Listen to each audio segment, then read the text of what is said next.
It is the appointed hour, so I want to call to order the village board meeting for February 16, 2023. Let's have a roll call. Trustee Hallwax. Here. Trustee Listner. Here. Trustee Mulvaney. Here. Trustee Underdunk. Here. Trustee Rubin. Here. Trustee Vree. President Rowan. Here, we have a quorum. We're live streaming this meeting and have posted the links to the live stream on the village's social media pages. We'll make the recording available on the village's YouTube channel following the conclusion of tonight's meeting. The first item in the agenda is consideration of minutes. The minutes have been published on the web and circulated. They're the minutes for the Board of Trustees Committee of the Whole on January 19th and the Board of Trustees regular meeting on January 19th. Has anyone got any comments or changes on the minutes? And if not, is there a motion to approve them? Motion to approve minutes. It's been moved and seconded. All in favor of approving? Aye.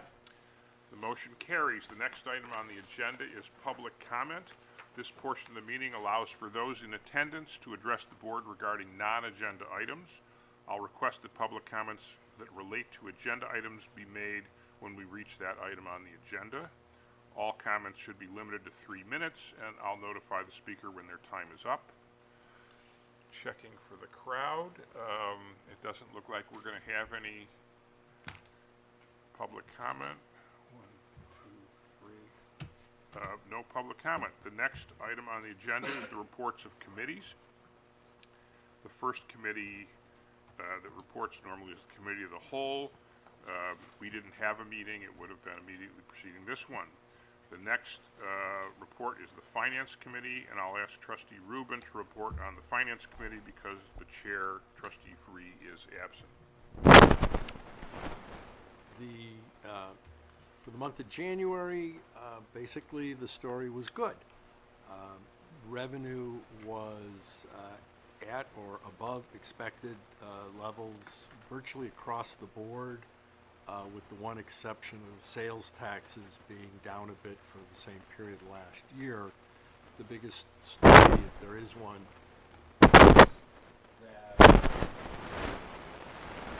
taxes, of course, came in significantly above budget because those are really property taxes, about 1.6 million, was it? Yeah. About 1.6 million of property taxes came in, whereas normally about $20,000 of property taxes come in. And that was because the property tax bills went out so late.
Thanks for that report. The next report is the Plan Commission. Our representative on that is Trustee Listner.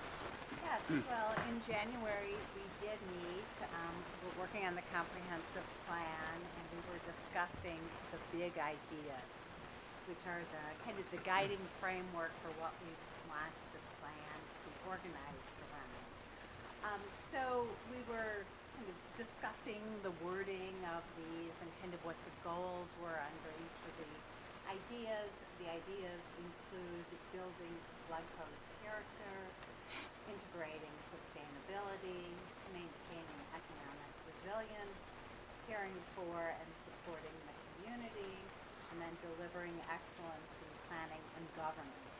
And those are still the preliminary goals. So we're meeting again next week to kind of finalize those, and then we're going to meet with the community and have an open house on Saturday morning, March 18th at the Glencoe Library, where we're going to, invite the community to come and kind of talk to them and see what their opinions are, whether we've, done a good job of kind of identifying these ideas and, what their input is on that. So that'll be a good opportunity. Mark your calendar for March 18th at the library. And then, we continue to invite people to please go to the website, www.allinglencoe.org, to see the latest happenings for the comprehensive plan. Thanks for that report. The next report is the Golf Advisory Committee. The board's representative on that is Trustee Hallway. Thank you. Obviously not a golf being played today, but some notes here on the course. The permanent tee time program is going to exceed its budget. It's got over $260,000 in permanent tee times, which is an increase of $35,000. You may remember that Winnetka is closed next year, so we're seeing new groups from Winnetka, and also we have an uptick in our rates, which will be responsible for an uptick in revenue. You may have seen the email too about the group clinics for adults, families, and juniors. We have a new PGA instructor, so the group lessons are fantastic if you've never done them, because they're affordable and it's also fun and social. On a night like tonight, think of something you can do that's fun that's inside. Preseason membership cards are for sale online at a reduced rate if they're purchased before April 1. And the committee has a meeting on Monday the 20th. That's all we have. Thanks for that report. The next report is the Sustainability Task Force. The Village Board's representative on that is Trustee Mulvaney. Hello. We did meet as a task force, and in fact we met with representatives of the Planning Commission, and thank you, Gail, for helping facilitate that or making that happen.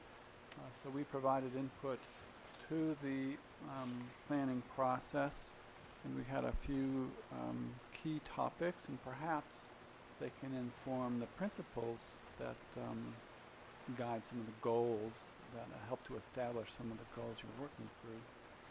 And some of those things are a shift away from carbon, or at least evaluate the carbon impact that whatever planning strategies are put forth. How the plans could mitigate flood risk, how the plans might affect non-point water pollution. Right? That means things running off of things like landscapes, yards, golf course, etc.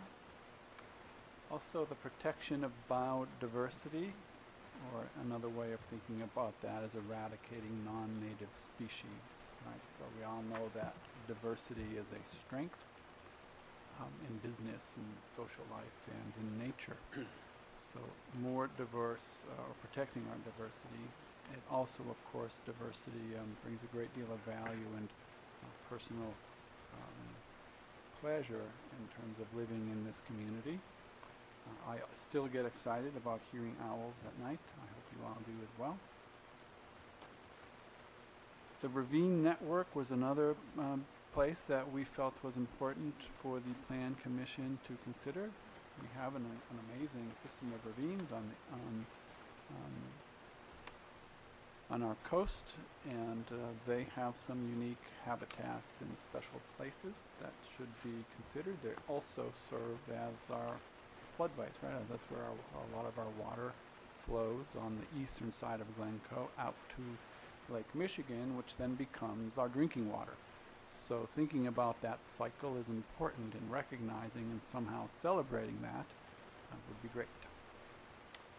We also talked about issues of food waste and solid waste, and of course, one of our strengths is active transportation and our active transportation plan. So making sure that that plan is incorporated into into this plan, and that those two things talk to each other.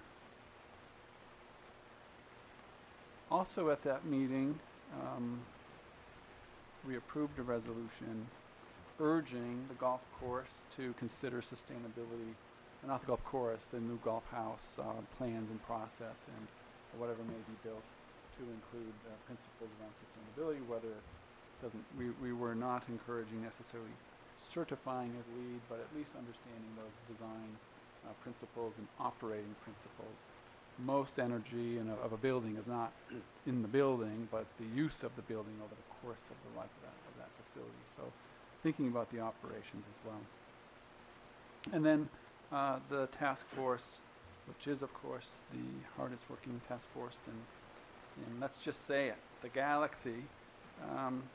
We set a date for the annual donate and recycle drop-off event to be June 3rd.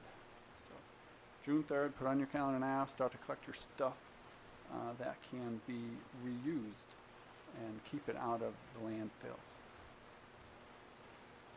That's some of what we've accomplished along the way of making Glencoe the most desirable and sustainable community in, let's go with the universe, because we can, and I think we should, and we could, and we have every resource here in this community to be that if we so choose.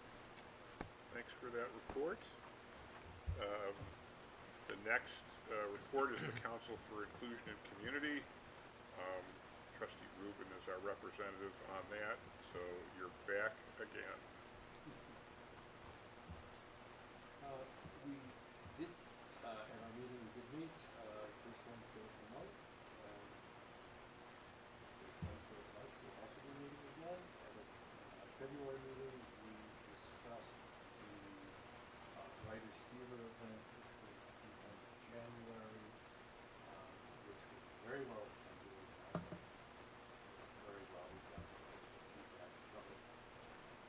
We were principally talking though during the meeting about the rest of the 2022 event schedule and what we will be doing and a variety of ideas. Clearly we'll do at least one more speaker series such as that for the year and probably try to do a couple a year going forward and see how that goes. We talked about the fact that we're now going to be a couple of people from the council will be present at the table in the library second Sunday of the month, each month. We talked about various some of the other possible things that we might be doing, and we'll figure that out and then we'll let people know. But one thing we are going to be doing, of course, is continuing to think about and discuss with Planning Commission some ideas that we might have before we look at the plan as it goes forward, and also some questions that might get included in the Glencoe survey that will be going out. Thanks for that report. The last of our reports is the Preservation Commission, and Trustee Onderdunk is our representative on that. Trustee Onderdunk. Thank you. The Glencoe Preservation Commission met on Monday, February 13th, and is now at full force of 7 members with the addition of Jessica Mavrogenis. The commission now has 2 architects, 2 historic preservation experts, 2 real estate experts, and an urban planner. I think it's a pretty powerful commission. First, the commission reviewed the proposed exterior changes to a Glencoe honorary landmark at 476 Park Street.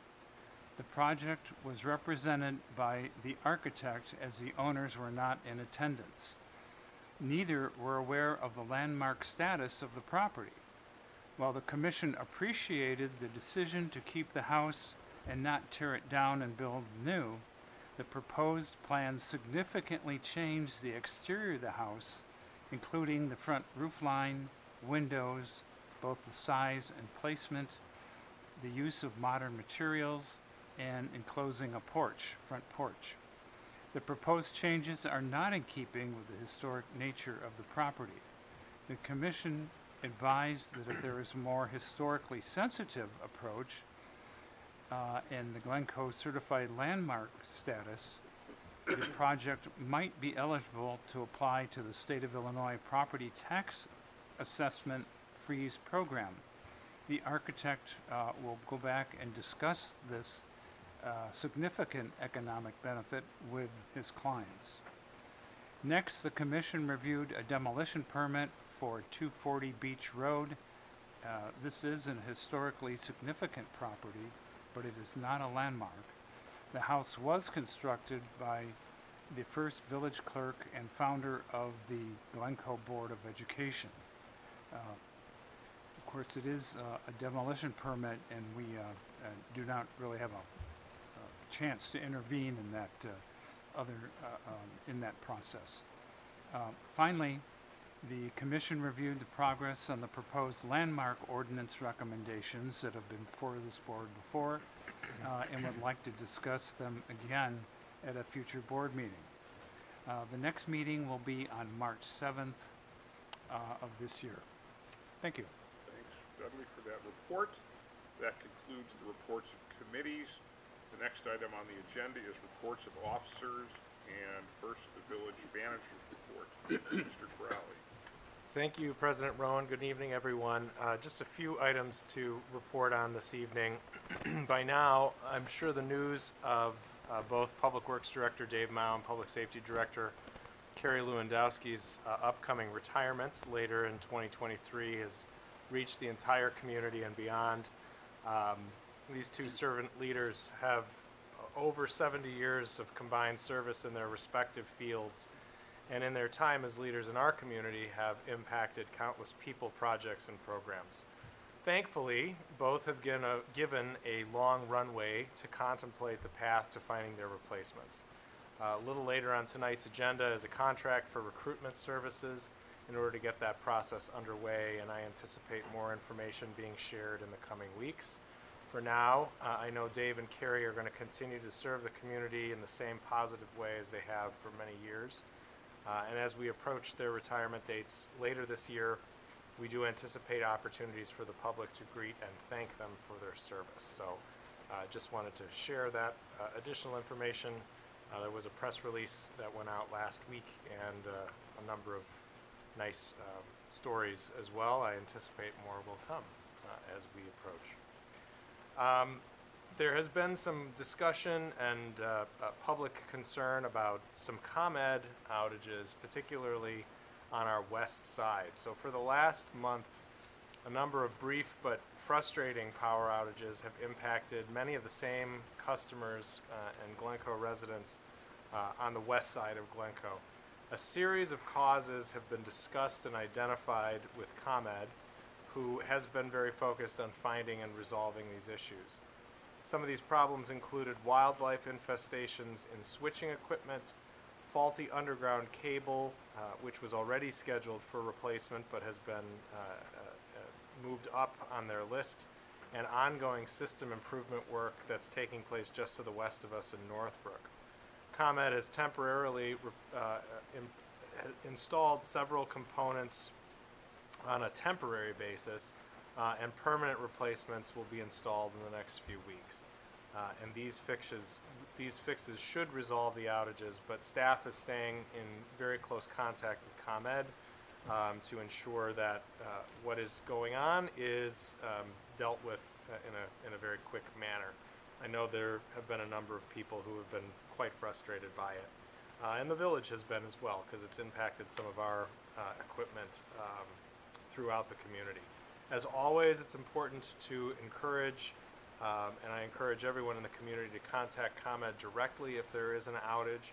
You can call 1-800-EDISON-1, or if you've downloaded their app on your smartphone, that's a great way to do it as well. You'll get up-to-date, up-to-the-minute information. There's an outage map on that app as well that has proven to be very helpful in understanding the duration and magnitude of any outages that may take place. So we're going to keep on that, but I just wanted to share a little bit of an update with all of you. Obviously, in advance of the April 4th referendum relative to the clubhouse project, the village has developed a comprehensive web page on the village's website with factual information regarding that project. I encourage anyone who's interested in learning a bit more to visit www.villageofglencoe.org/referendum. That factual information is available also on the village's social media pages, and a print newsletter will arrive in residents' mailboxes the week of March 13th. And then finally, the President's Day holiday is coming up next week, and while village employees will report to work on Monday, February 20th, our offices will be closed to the public as we do some in-service training and some work around the office areas. One thing to note is that garbage collection does not change for the President's Day holiday, so do not delay and put that garbage out at the normal and recycling at the normal time next week. And that is the conclusion of my report, unless there are any questions. Thanks for that report. The village president's report. I don't have a report, so I just want to say one thing about it seems imminent, even though it's actually not until almost fall, retirements of our public safety director and public works director. I am happy for you guys and sad for us because you have made the village better and our lives easier. We'll have a lot more to say as we get closer to the event, but I'm confident all the trustees feel that way. That's my report. The next item on the agenda is the consent agenda.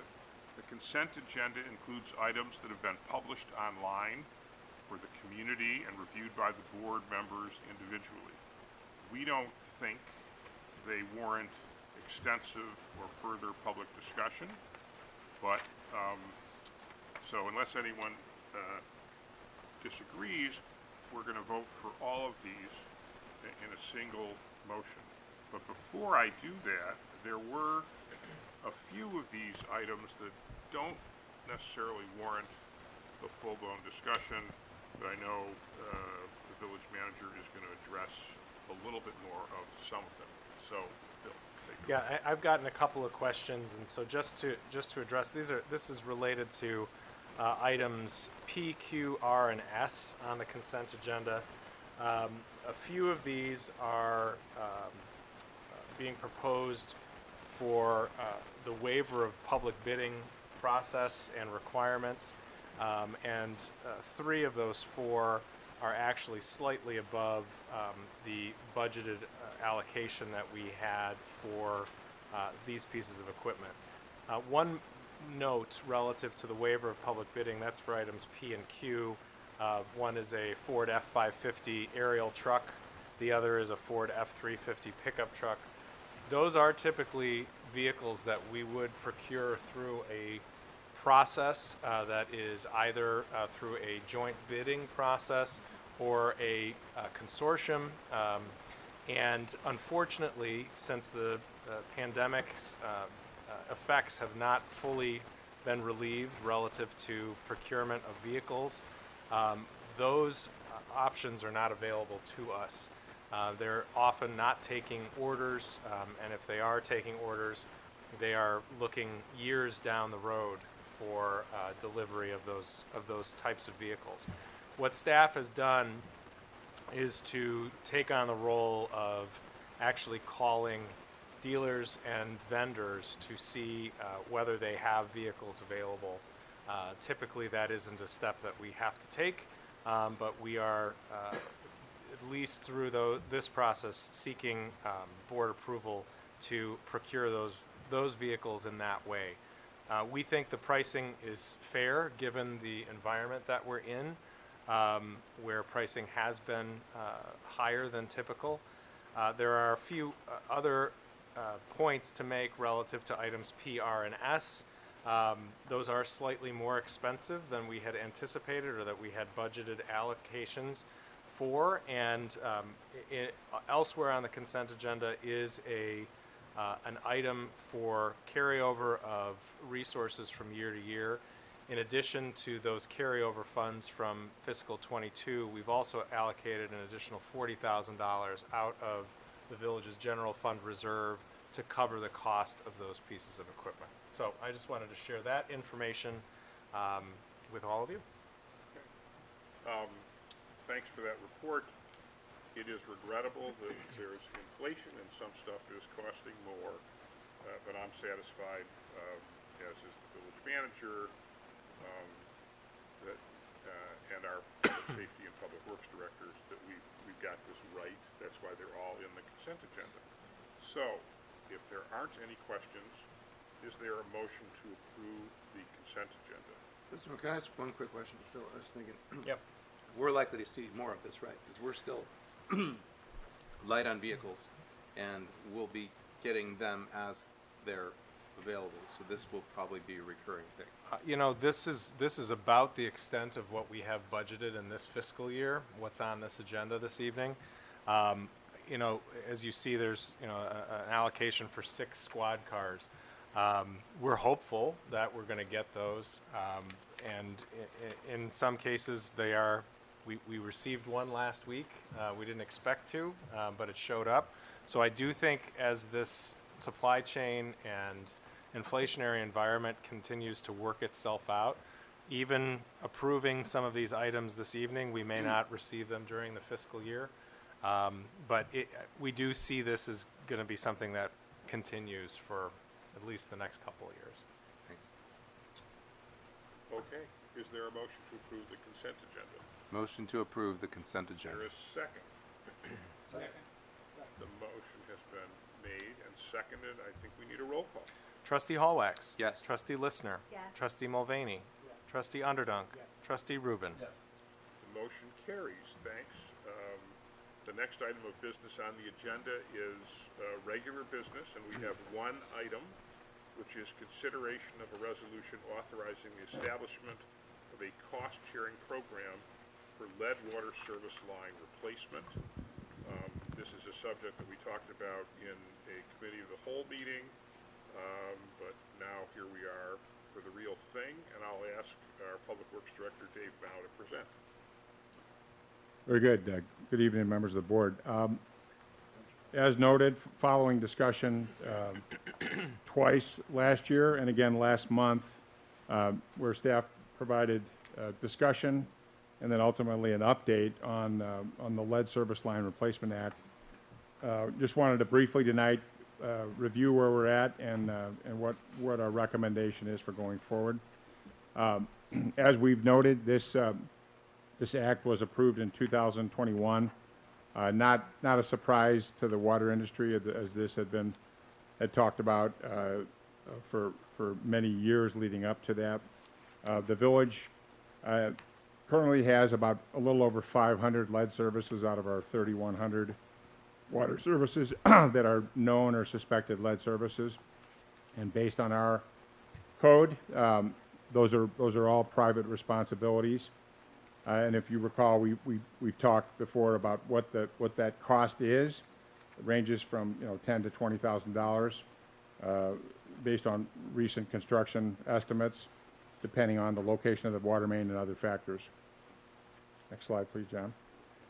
Last month, we laid out a proposed program for the village to provide assistance and incentive to property owners with lead service lines.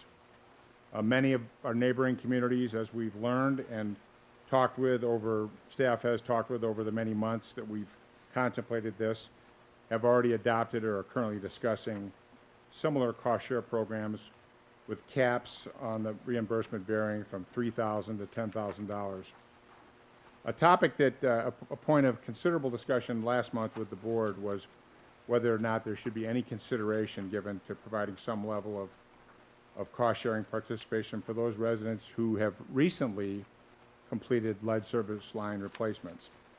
And we took the opportunity since last month. We've reached back out, and of the 7 neighboring communities that currently have some level of a cost-share program, none are currently offering any provision, any look-back provision. If If the board is inclined to include a retroactive provision into the program with the look-back period, as was discussed last month of the year the act was adopted of 2021, just to refresh the board's memory, there was a total of 23 lead services combined in those 2 years that were replaced fully. And I would note that these repairs were not voluntary. These were all necessitated by breaks and those leaks in those service lines, and through encouragement and incentive, as best we could provide, those homeowners saw the value in the need to replace that entire service. We also offered in 21 and 22 some of the incentives that we had control over. We waived permit fees and tapping fees and provided some restoration assistance. The program that we presented last month that is still our recommendation is a cost share program with a cap of $10,000, and as you recall, there's 3 different categories that would qualify that. Those emergency repairs that are necessitated by an active leak in a lead service, those planned replacements that are part of the service line replacement that are part of a village water main improvement, and then those that voluntarily want to move ahead and replace a service even if it isn't an active problem today. In addition, staff proposes as part of that program, we would continue to reduce the cost to the homeowner by waiving permit and tapping fees and provide some level of assistance with restoration limited to that area impacted within the public right-of-way only. And we would manage this program similar to the way we have managed a sanitary sewer rebate program that we've had in place for over 20 years. Redevelopment projects would not be eligible. And then lastly is the bullet here on whether or not there'd be any consideration for retroactive eligibility. So on the board's agenda tonight is a resolution whereby the board would authorize establishment of a cost share program for lead service line replacement beginning in 2023 for a not to exceed cost of $250,000. That's our budget line item in this calendar year. So with that, I'm happy to answer any questions the board may still have. Correct. Thanks for that report. Probably everyone in this room has heard this before because we had pretty much the same discussion in our committee of the whole. But if there are new questions, please ask them. And I would note that we have a little bit of new data. One is we got information from our neighboring communities as to what they're doing in terms of cost sharing going forward. And then we also got data that so far none of them are doing cost share going back at all. And, so that could cause folks to want to reconsider, either or both. So with that,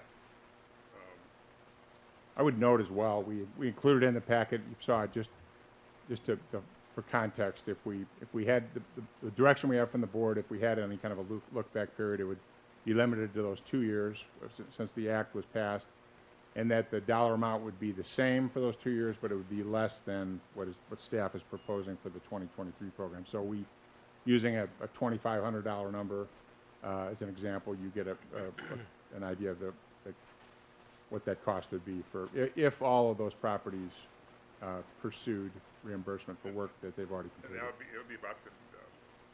Yeah, a little less than 60,000. Yeah. Okay, well, I thought about this, but Trustee Anderson. This procedure seems vaguely familiar. Do we have another program that's similar to this for stormwater management? We do for sanitary sewer, flood control systems. As I said, we've had that in place. We haven't changed the reimbursement, the rebate amount since its inception, but we've had that in place for 20 years, and that's a lesser cost, total cost than a lead service replacement. generally, but those systems can be in the $8,000 to $10,000 range, and we have a rebate amount maxed at $2,000 for that program. Anybody else? Let me say briefly, there isn't a right answer on what the cost sharing number should be. Just isn't a, we're picking something that we think is sort of fair, but it's not a right or wrong. Likewise, there isn't a right answer as to whether we should have any look back and how much. It's sort of how we feel. I think, and I don't see that there's any change, that there was really a clear consensus that we should, 50% up to half of 20,000, which is what we think it's going to cost. That is fair. We think that'll help encourage our residents to make these repairs sooner rather than later, which is something we want and something the state mandates in any event. And that's the important part of what we're doing. And 10,000 is, nobody's higher among our neighboring communities, but others are in that vicinity. Some are offering less, and if we offer the 10, maybe they'll reconsider. The look back is interesting. The way I thought about that, we had our last meeting right at the same time that Elon Musk announced that he was lowering dramatically the price of Teslas. And of course, all the people that bought Teslas shortly before, their heads exploded.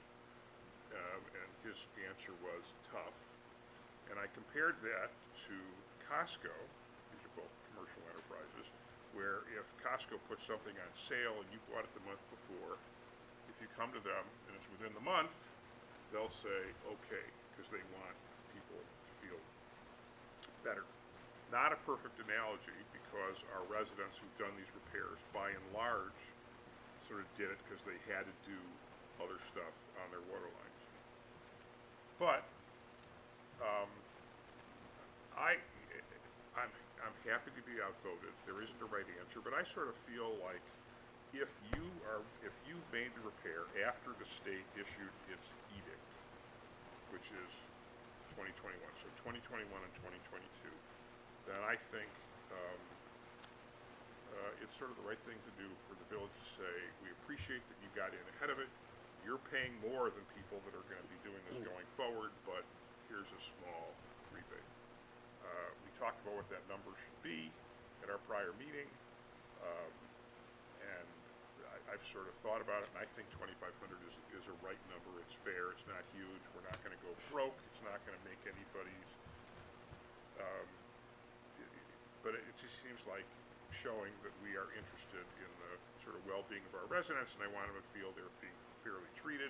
The reason for drawing the line at when the state's mandate went into effect, which was 2021, or was announced, which is 2021. So, and that was something that Trustee Listener called out as a good place to draw a line. And on reflection, I think that's right. So, I would do 50%, up to 50% of 20,000 going forward.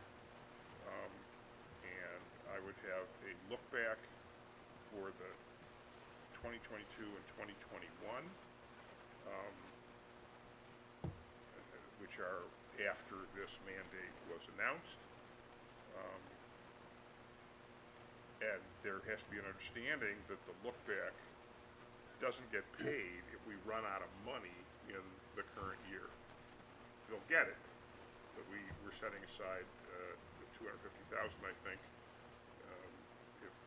If we use that with people prospectively fixing their water, then the rebate will come later.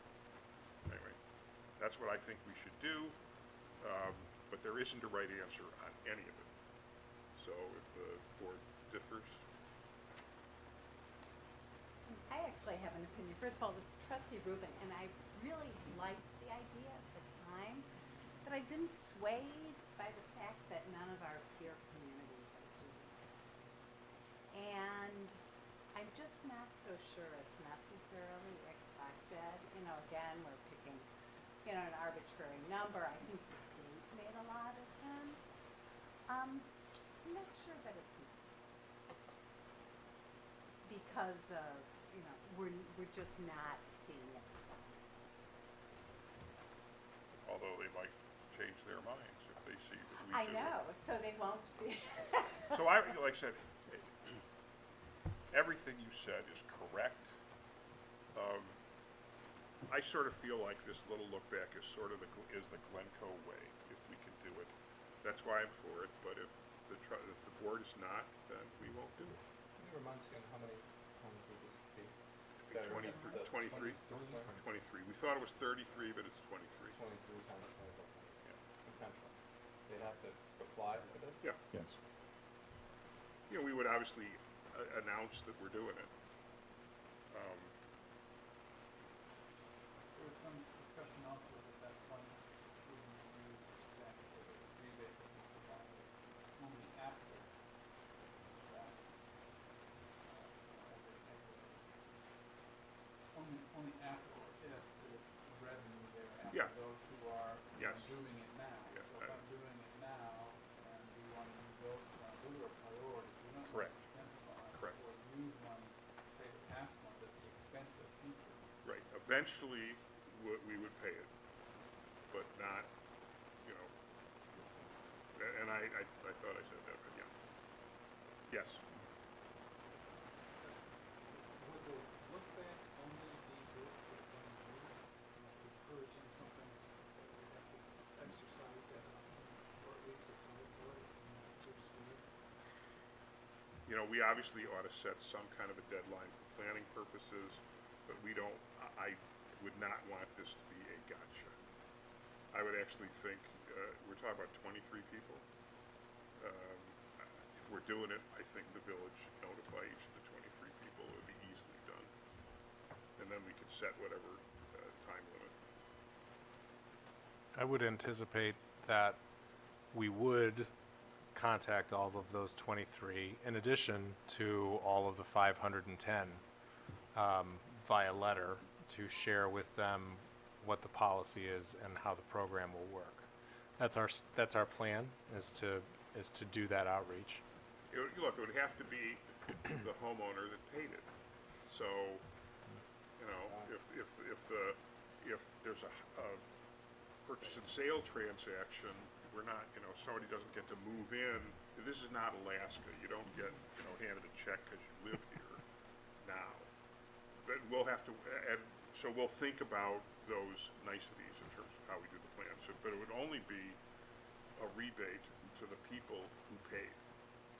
And we could control, you know, to Trustee Onderdach's point, we could control the requirement to get their application in this year. Once that's meets our requirements and is submitted, then to Trustee Mulvaney's point, it may be a year or two, only as funds are available, before we might issue the reimbursement. I think something like that could work. So we have two ideas. There's the 50% up to $10,000 of the $20,000 amount, plus a look back, and it's a $2,500 look back paid if to the person who paid the money.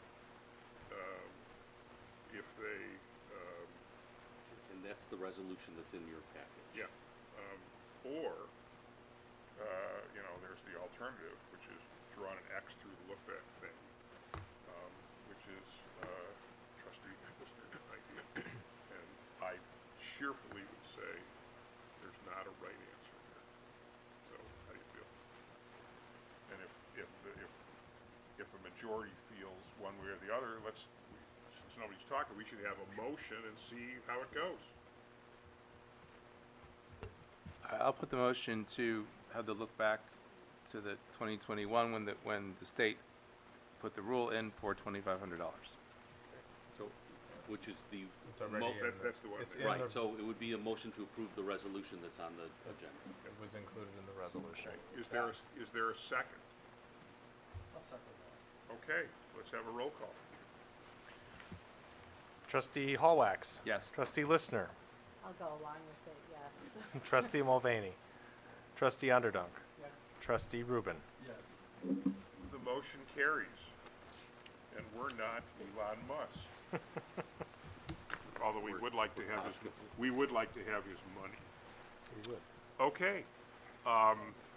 That concludes, thank you, Dave, for the report. That concludes all the items on the agenda. Does anyone have any other business before we're going to retire to a closed session? I don't. One quick point. Okay. I happened to be looking through this, not that I was not paying attention, but I did look through this. And I happened to notice there are several resolutions to increase non-home rule communities and their ability to raise funds.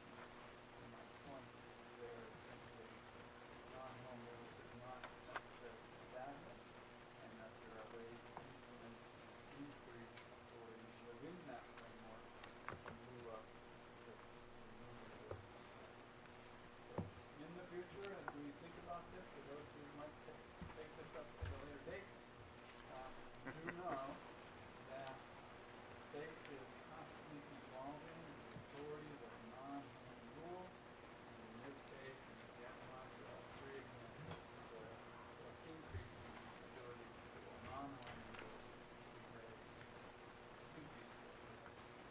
I would just make one mention that those are introduced every year and never pass. So That's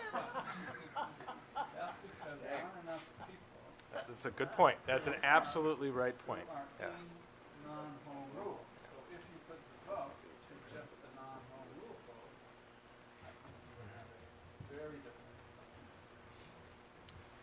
Okay. The next item is a motion to move into closed session under 2C21 to discuss minutes of closed sessions for approval and semi-annual review. Is there a motion? Is there a second? Second. Second. Roll call, please. Trustee Hallwax. Yes. Trustee Listner. Yes. Trustee Mulvaney. Trustee Underdunk. Trustee Rubin.